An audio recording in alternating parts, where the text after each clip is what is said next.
Nous refusons le Concile Vatican II, tout d'abord parce que son but n'est pas catholique.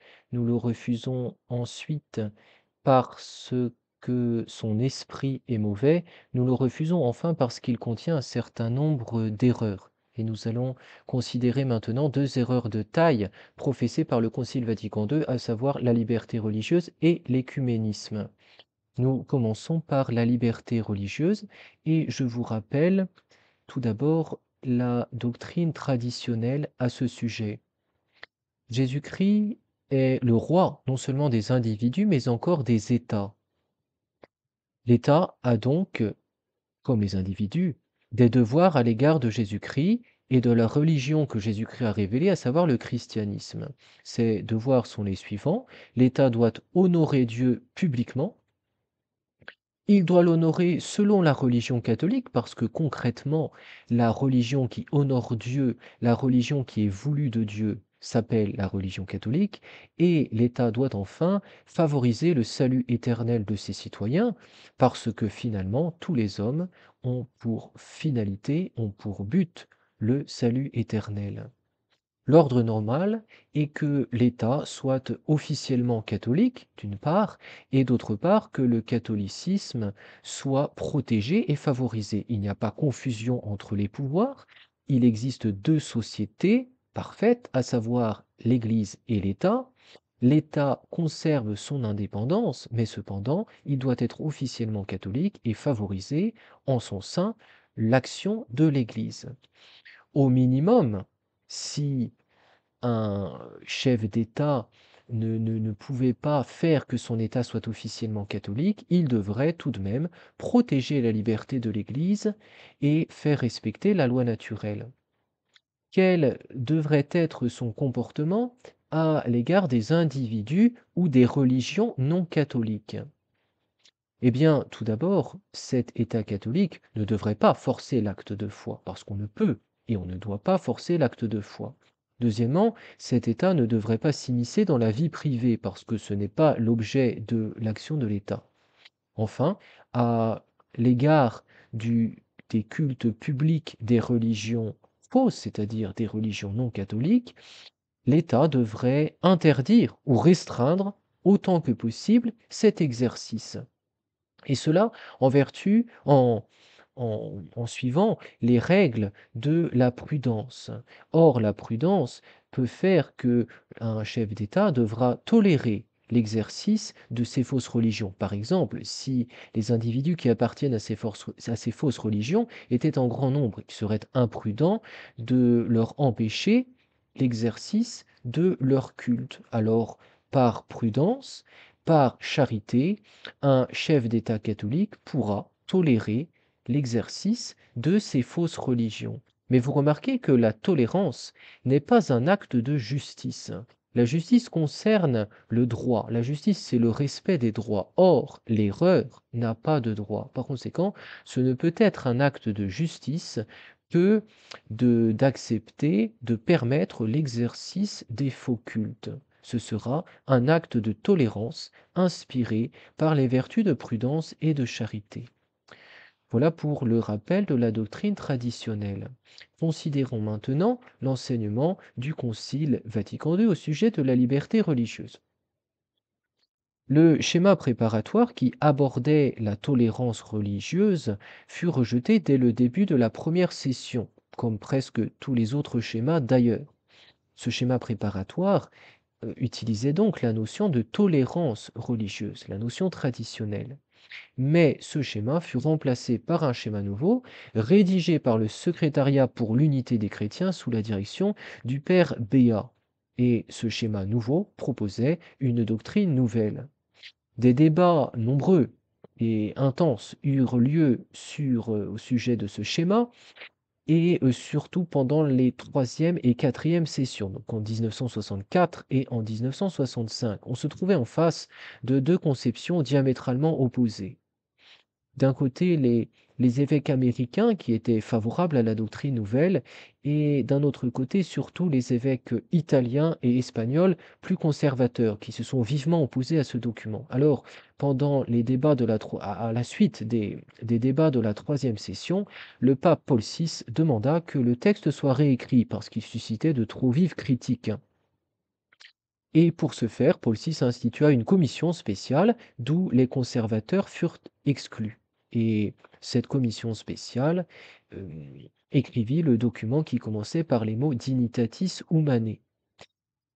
Les débats sur ce nouveau document reprirent à la quatrième session. Il y eut de nouvelles critiques des conservateurs, mais ces critiques diminuèrent, les oppositions diminuèrent, les opposants diminuèrent, et finalement, lors du vote final, le 7 décembre 1965, la veille de la clôture du concile, il y eut 2308 oui contre 70 non.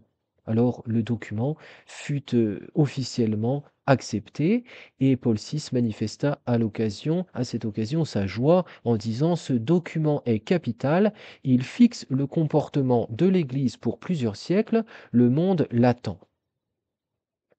Nous allons maintenant poser un regard critique sur un passage de ce document Dignitatis Humanae. Ce regard critique, nous ne le posons pas à notre propre lumière, mais à la lumière de la tradition de l'Église. Je vous lis un extrait du paragraphe deuxième. Le Concile du Vatican déclare que la personne humaine a droit à la liberté religieuse. Cette liberté consiste en ce que tous les hommes doivent être exempts de toute contrainte de la part tant des individus que des groupes sociaux et de quelque pouvoir humain que ce soit, de telle sorte qu'en matière religieuse, nul ne soit forcé d'agir contre sa conscience, ni empêché d'agir dans de justes limites selon sa conscience, en privé comme en public, seul ou associé à d'autres. Il déclare en outre que le droit à la liberté religieuse a son fondement réel dans la dignité même de la personne humaine, telle que l'on fait connaître la parole de Dieu et la raison elle-même.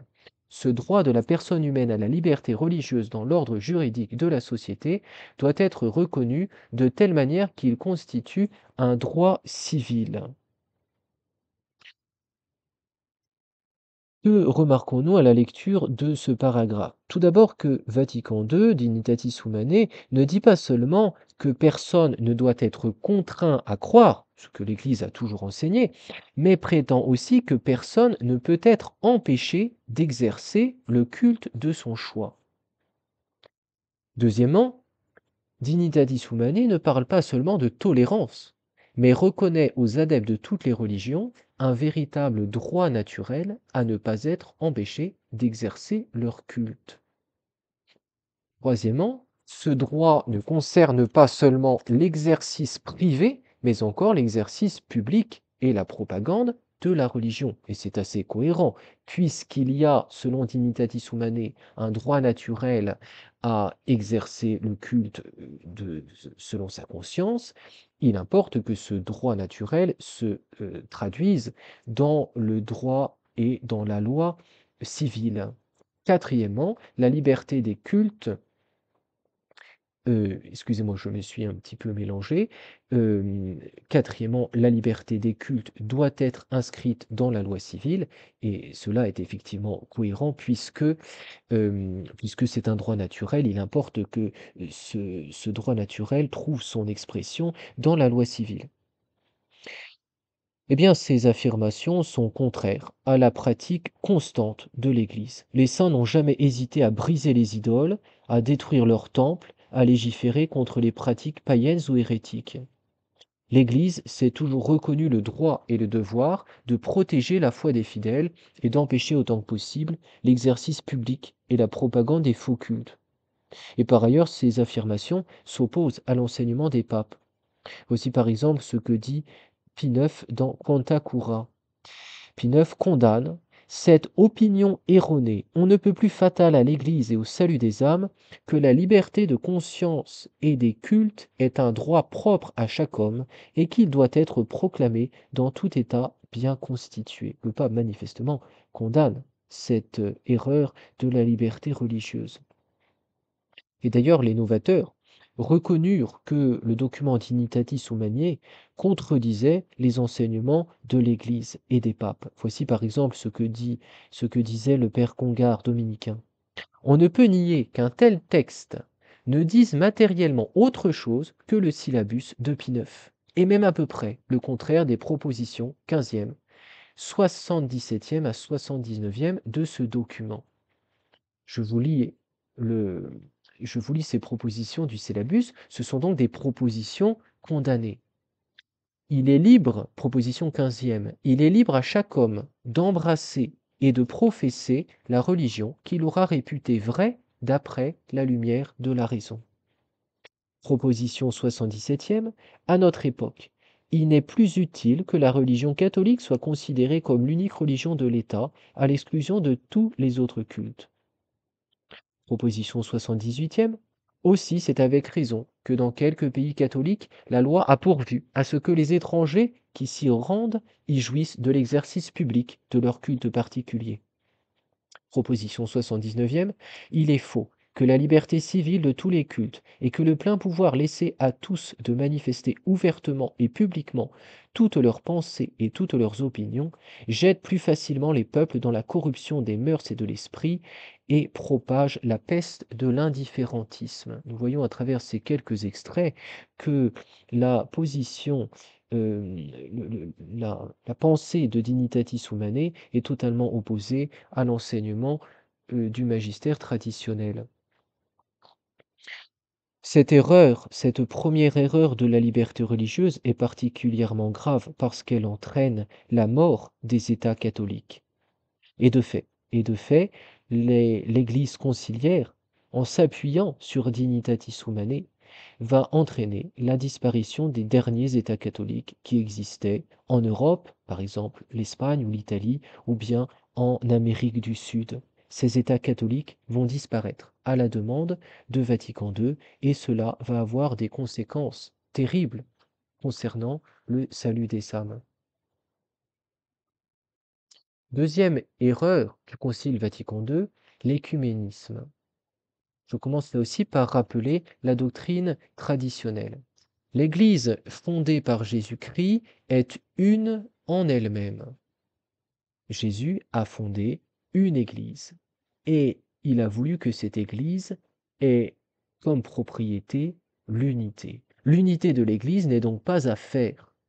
Et cette Église, qui est essentiellement une, est concrètement l'Église catholique.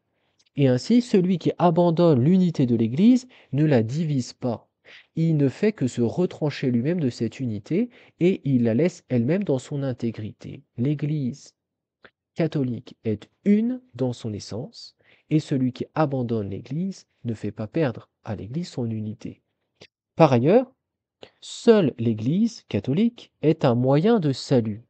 C'est l'axiome connu de Saint Cyprien. Hors de l'Église, point de salut. Certes, Dieu pourra donner sa grâce à ceux qui, sans faute de leur part, ignoreront l'Église véritable. Une personne qui, sans faute de sa part, ne connaît pas l'Église véritable, l'Église catholique, à condition qu'elle vive droitement, pourra être dans la grâce et donc faire son salut. Mais ceux qui refuseront délibérément l'Église ne pourront pas être sauvés.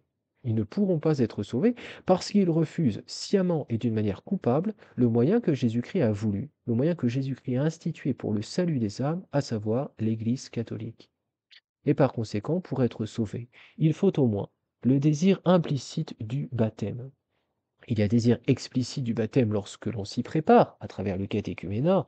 Il y a désir implicite du baptême lorsque une personne se trouve, ne connaît pas la religion catholique sans faute de sa part, elle ne sait pas que le catholicisme est la véritable Église voulue par Jésus-Christ. Par ailleurs, cette personne croit en Dieu, elle adhère à un certain nombre de vérités essentielles, elle vit droitement, à ces conditions, elle peut être sauvée. Mais nous voyons qu'elle ne sera pas sauvée grâce à la fausse religion à laquelle elle adhère. Elle sera sauvée dans cette religion, dans cette fausse religion, aux conditions que nous venons d'évoquer, mais elle ne sera jamais sauvée par cette religion. Il est important de bien comprendre cela Une personne droite qui ignore sans faute de sa part le catholicisme pourra être sauvée dans une fausse religion, mais malgré cette fausse religion. En conséquence, le seul écuménisme acceptable s'appelle l'écuménisme de retour. C'est finalement l'apostolat, le zèle missionnaire.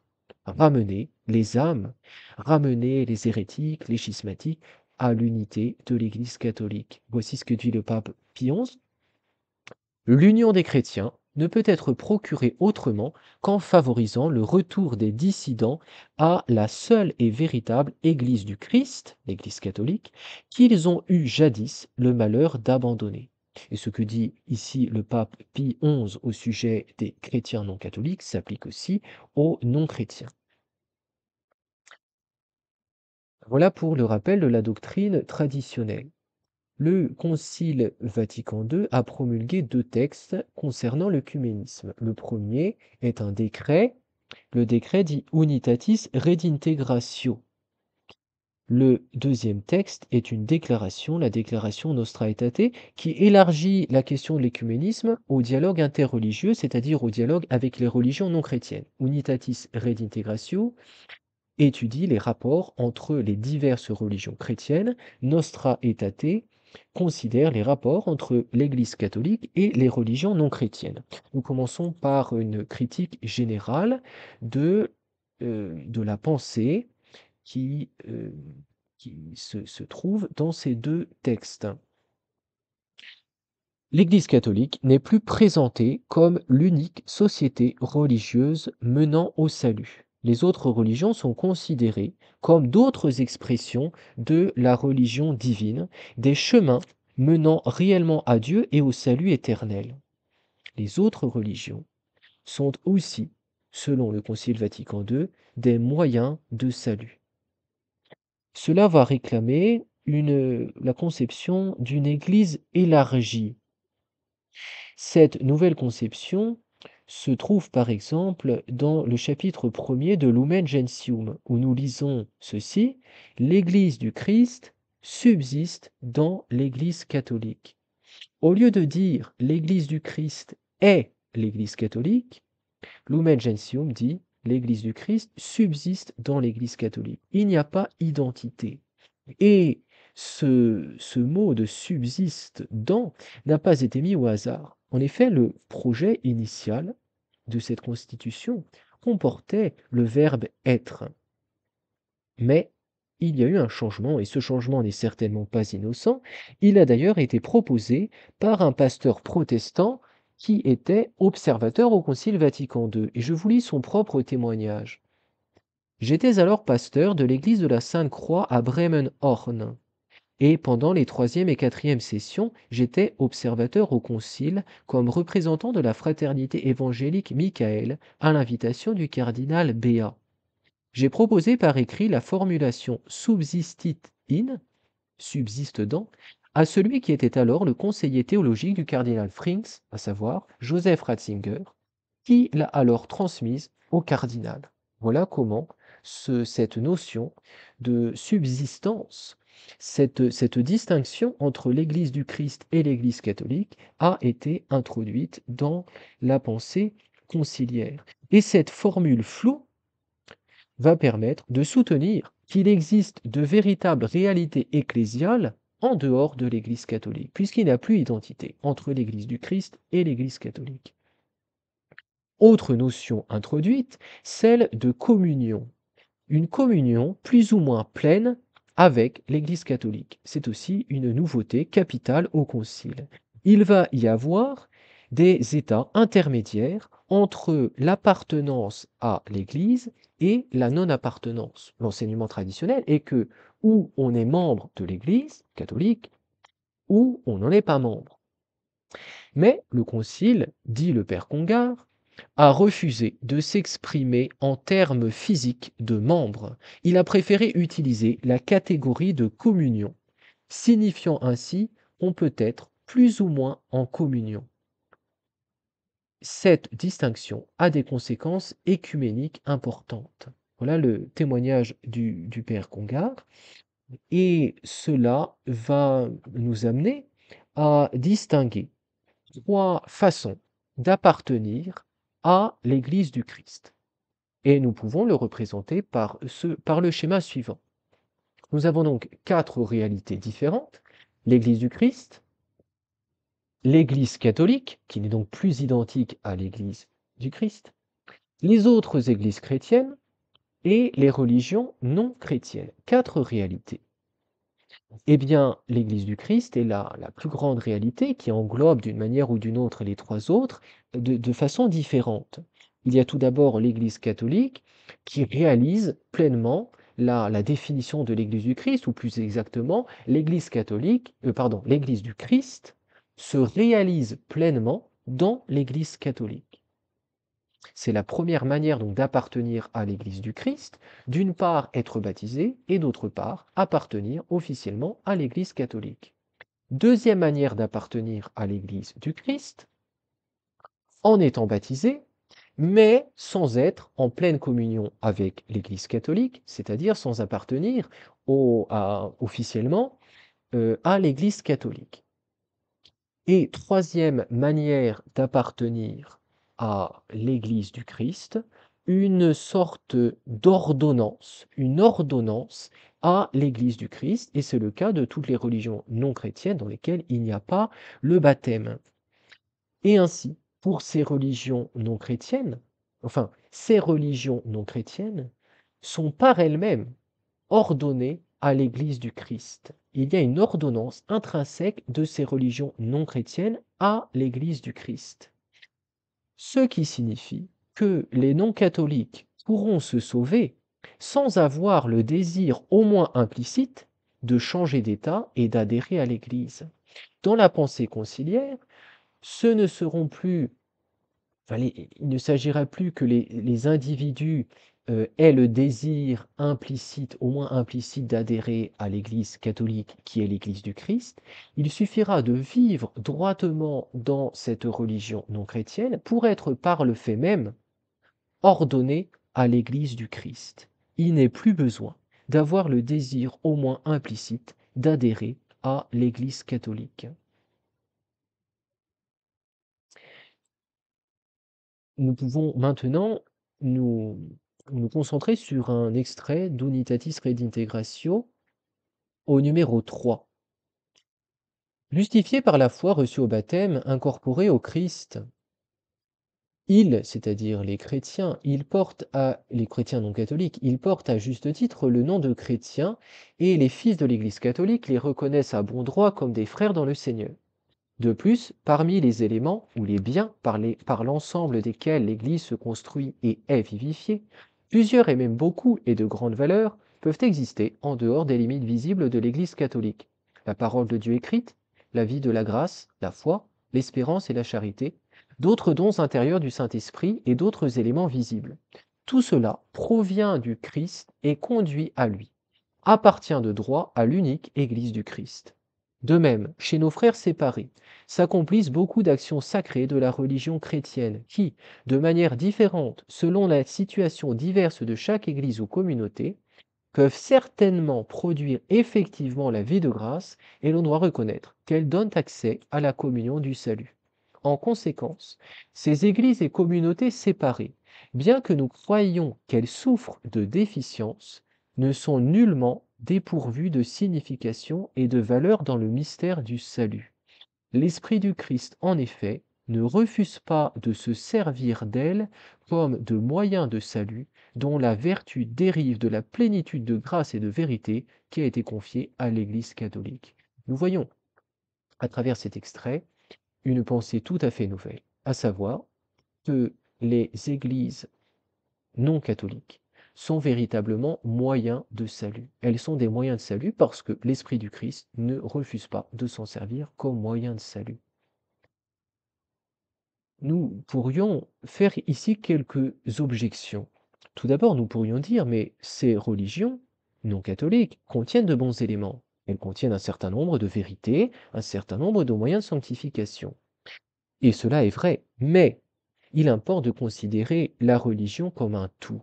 La religion forme un tout et les religions non catholiques contiennent un certain nombre d'erreurs. malgré quelques vérités, malgré un certain nombre de moyens de sanctification. Et donc ces religions sont mauvaises. Et dans leur ensemble, elles ne sont pas voulues de Dieu, elles ne sont pas voulues du Christ, elles conduisent en elles-mêmes à l'enfer, à la damnation. Deuxième objection que nous pourrions faire, est-ce qu'il ne serait pas opportun, prudent, charitable de souligner les parcelles de vérité que l'on rencontre dans ces religions? Eh bien non, parce que ces vérités sont enfermées dans un système qui est faux. La religion forme un tout, elle forme un système, et ces vérités sont enfermées dans un système qui est faux. Prenons le cas du monothéisme dans l'islam. L'islam croit en un seul Dieu, mais concrètement, le Dieu de l'islam est un Dieu antitrinitaire. L'islam croit en un Dieu, mais refuse la croyance, le dogme de la Sainte Trinité. Et donc, nous ne pouvons pas nous appuyer, nous ne pouvons pas approuver cette croyance, ce monothéisme de l'islam, parce que c'est un monothéisme antitrinitaire. Nous pourrions dire enfin que les religions chrétiennes possèdent des moyens de salut, possèdent par exemple les sacrements dans l'orthodoxie et dans une certaine mesure dans le protestantisme. Et cela est vrai, mais ces sacrements, dans ces fausses religions, d'une part, ces sacrements viennent de l'Église catholique, ils ont été pris, volés à l'Église catholique, et d'autre part, les fausses religions, ces fausses religions, les rendent en soi stériles. Et une personne ne recevra la grâce par ces sacrements qu'à la condition de ne pas être dans, d'être dans l'ignorance à l'égard de la véritable Église. Elle recevra la grâce à condition d'avoir finalement le désir implicite d'appartenir à l'Église catholique. Et donc on ne peut certainement pas dire que ces églises possèdent des moyens de salut. Elles ne possèdent pas des moyens de salut, et c'est à condition de s'extraire en quelque sorte par le désir profond du cœur de ces fausses religions qu'une personne pourra recevoir la grâce. Cette erreur de l'écuménisme est excessivement grave parce qu'elle entraîne la mort de l'apostolat. Quelle est la conséquence logique de l'écuménisme? Le dialogue interreligieux et la fin de l'apostolat, la fin de la mission. Voilà les 2 erreurs, voilà 2 erreurs graves, 2 erreurs principales du Concile Vatican II, la liberté religieuse et l'écuménisme. Pour terminer, il nous reste à nous poser une objection de taille, à savoir celle-ci. Un concile écuménique, concile universel, reçoit l'assistance particulière de l'Esprit Saint. À ce titre, il est toujours infaillible, il ne peut donc contenir d'erreur et on doit s'y soumettre. Nous considérons ici le Concile Vatican II, nous disons que ce concile bénéficie du charisme de l'infaillibilité, par conséquent, il ne peut pas contenir d'erreur et nous devons nous y soumettre. À cette objection, nous pouvons faire 2 réponses. La première, contra factum non fit argumentum. Contre les faits, il n'y a pas d'argument, il n'y a pas de raisonnement. De fait, le Concile Vatican II contient des affirmations contraires au magistère traditionnel de l'Église. Il n'est donc pas infaillible et on ne peut s'y soumettre. Deuxième réponse, plus détaillée, plus développée, que nous pourrons faire après avoir analysé l'autorité du Concile Vatican II. Et nous nous demandons ici si les textes du Concile bénéficient du charisme de l'infaillibilité. Pour que les textes d'un concile soient infaillibles, en tout ou en partie, il faut 2 choses. Enfin, plus exactement, il y a deux cas dans lesquels un texte conciliaire est infaillible. Premier cas, parce que ce texte serait l'expression du magistère extraordinaire de l'Église, c'est-à-dire qu'il serait l'expression de l'enseignement solennel de l'Église, qui consiste dans des définitions sur les choses de la foi, portées par un concile. Deuxième possibilité, parce que ce texte serait l'expression du magistère ordinaire universel, c'est-à-dire l'enseignement quotidien de l'Église, qui consiste dans la prédication unanime et constante des pasteurs de l'Église. Or, nous allons dire que le Concile Vatican II n'a exercé ni le magistère extraordinaire, ni le magistère ordinaire. Tout d'abord, le Concile Vatican II n'a pas exercé de magistère extraordinaire.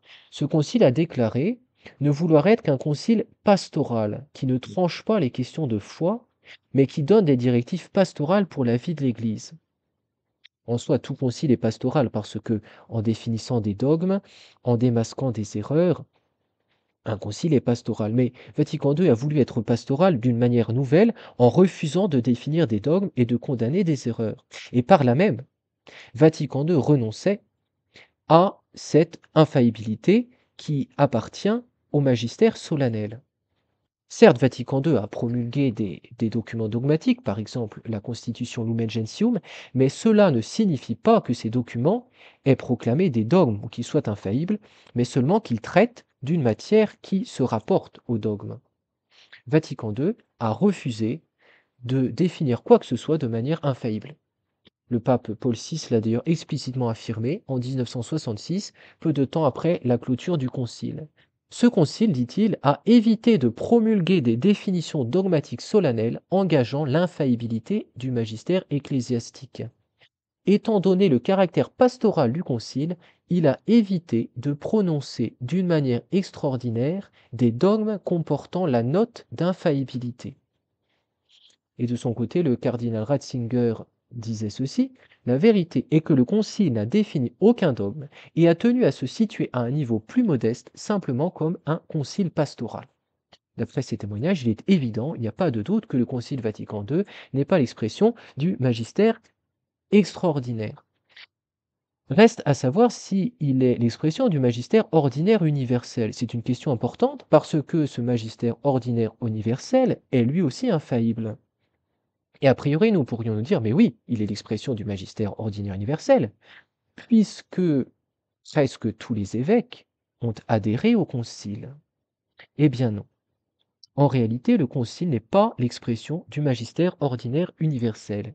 Et cela pour deux raisons.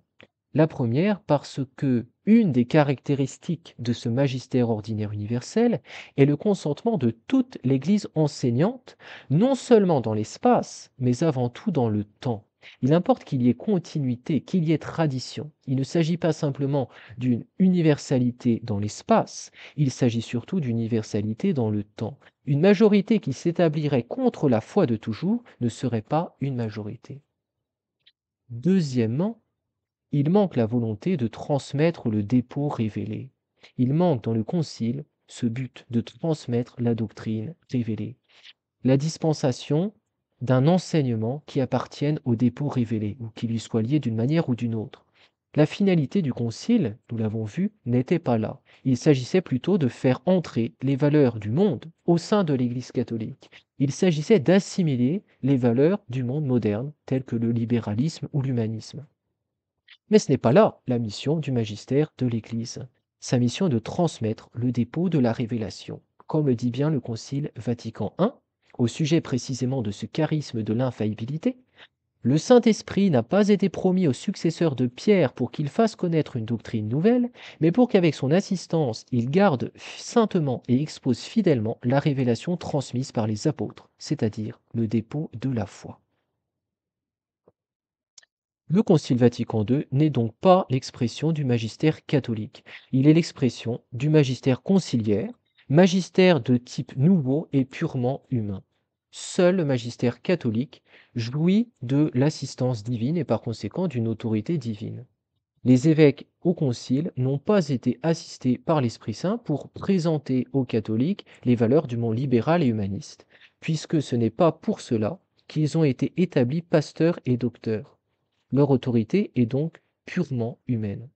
Bien entendu, il peut y avoir des enseignements du concile qui reprennent l'enseignement du magistère catholique préconciliaire. À ce titre, ils continuent de jouir de l'autorité du magistère catholique. Mais le fait d'avoir été répétés au concile ne leur donne aucune autorité supplémentaire. En conclusion, nous refusons le Concile Vatican II. Nous le refusons tout d'abord parce que son but n'est pas la promotion de la foi. Nous le refusons ensuite parce que son esprit n'est pas catholique.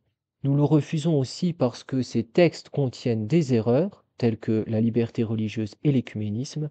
Nous le refusons enfin parce que sa valeur magistérielle est nulle. Nous ne devons pas obéissance à ce concile et nous le refusons. Nous obéissons en revanche au magistère traditionnel de l'Église. Nous restons ainsi dans l'Église catholique, fils et filles soumis de l'Église. Nous prions pour l'Église, certains que le bon Dieu ne l'abandonnera jamais et qu'il ramènera les pasteurs de l'Église à l'enseignement traditionnel. Car le Christ a promis à Saint Pierre que les puissances de l'enfer ne remporteront jamais sur l'Église une victoire définitive.